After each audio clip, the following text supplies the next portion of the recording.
Are you looking for ways to feed your family for a little less money and to stretch out some of the higher cost items that you're purchasing for dinner? Dried beans are a great way to do this. So, we're going to be making two different recipes, and the first one is going to be black eyed peas in a slow cooker. You can apply this method to any type of dried beans. So, if you don't like black eyed peas, just substitute any other beans like kidney beans or anything like that.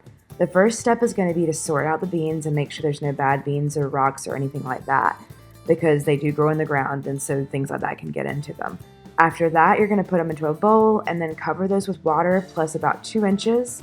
And then you can cover those and you're going to let those soak overnight or for at least 8 hours. And that's going to let them hydrate a little bit and soak up some water so that you can get them ready to cook. After you've soaked those and you're getting ready to start cooking them the next day, you're going to get ready some things to make these taste good, because beans don't have a whole lot of flavor on their own. We're going to have to make sure they taste good. So what you're going to do is add some olive oil to a pan, and then we're going to brown some peppers and onions. And a lot of times it's a little bit tough to cut your own, and so I love to buy the frozen ones in the grocery store because then you don't have to chop them up. And it does take a little bit longer to brown those up, but it is important to brown these if you want to add some extra flavor, because the slow cooker is not going to give us a lot of opportunity for browning. And so this is a great way to add some flavor in. If you skip this step, it's fine. You can just throw the peppers in there. You'll still have some flavor. This is just a way to add a little bit of extra flavor in there. So the next step is to take a ham hock. If you are a vegetarian, obviously skip this step and you can add in some other extra vegetables and stuff. But you can take a ham hock and cut a little bit of that meat off of there, and that's going to help it get all mixed in and flavored. And then throw that into the crock pot and add your ham hock pieces to your crock pot with your soaked and drained beans and with your peppers and onions that you've cooked down. After that, you're going to add about 2 quarts of liquid for a pound of beans, but you can play it by ear. You are once again covering the beans and making sure that you've got at least 2 inches of liquid over the top of them. So that's just making sure that you have enough that they're going to soak everything up. You can use whatever liquid you want. You can use vegetable stock, chicken stock. You can use water with chicken or ham bouillon. That's a really easy way to do things. And then add your spices and pepper at this stage as well, because you're going to want to have plenty of flavor in these, because beans don't have a ton of flavor on their own. You're going to cover this and cook it on low for 6 to 8 hours. And you're going to know they're done when you pick up a bean and it presses easily between your fingers. If they're not done, the little inner core is going to pop out. And so that's the way that you know that they're finished. So these end up being really, really good. They're great for a cold day. It's awesome for New Year's. But like I said, if you don't like black eyed peas, this method is going to work with just about any of your dried beans. So if you do not have time to soak, red beans in a pressure cooker works really well. And the brand name of this is going to be an Instapot. So if you have an Instapot, that's what I'm talking about here. You can also use a stovetop one. But what you're going to do here is, once again, we're going to try to add some flavor with some browning in. And so you're going to use the saute function on your pressure cooker and melt about 2 tablespoons of butter in there. And then we're once again going to be using those peppers and onions that are frozen. Obviously, you can use fresh if you have them, but this is a great time saver. And you're also going to add some salt, pepper, spices to get this seasoned up. Because we are doing red beans, you can add some Cajun spices to make it a little more authentic. But you want to just continue to move those peppers and onions around so that they are getting browned up and that we are evaporating that water out to get some browning on those.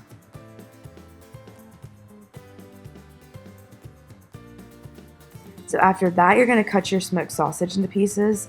So you want to cut those into little manageable pieces and then cut the strips into fourths, and then cut those fourths into a dice. And this is going to make them so that they are going to be a good bite-sized piece to go in your beans.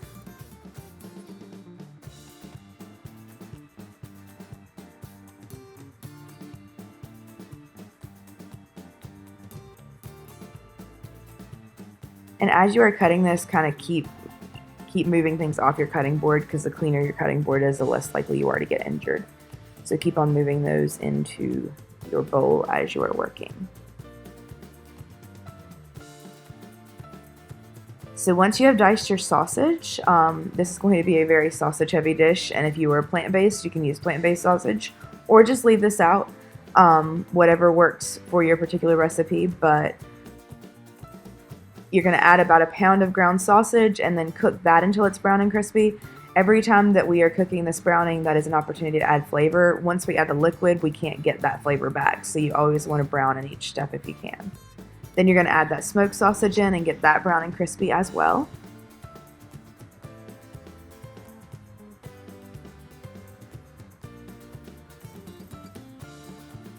And this is going to take a little while because it is a pretty small burner.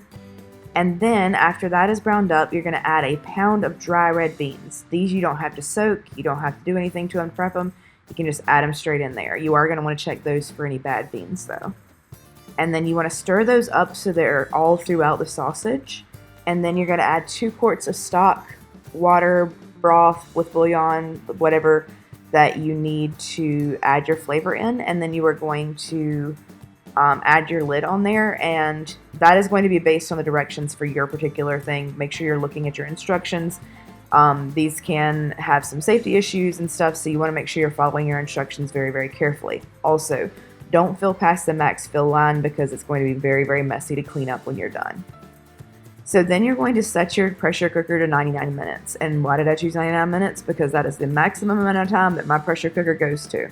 And I have done this a couple of different times, and 99 minutes gets them cooked just about perfectly. Once you are done, you want to use a spoon to release the vent. If you leave it to vent naturally, which is kind of a thing with pressure cookers, that is going to make the beans a little bit softer. But you do want to use a spoon to release that vent so you don't get burned. And then pull that off.